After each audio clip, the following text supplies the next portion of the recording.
आरक्षण योद्धे मनोज जरांगे पाटील हे गोरगरीब गरजवंत मराठ्यांचा आरक्षणासाठी लढा देत आहेत. आणि जे कोणी म्हणत असतील राजकीय किंवा जे आमदार खासदार कोणी मंत्री म्हणत असतील तर त्यांच्या 7 पिढ्यांची त्यांनी व्यवस्था करून ठेवलेली आहे.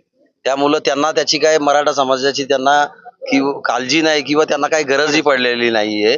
तर त्याच्यामुळं त्यांना त्याची गरज नसल्यामुळं ते म्हणतात का आम्हाला त्या आरक्षणाची गरज नाहीये. कारण त्यांनी अमानुषपणे जी काही संपत्ती गोळा केलेली आहे समाजाच्या नावाखाली, आज जे काही त्यांनी जे पद भोगतायत ते त्यांना कुठेतरी त्याचा विसर पडलेला आहे.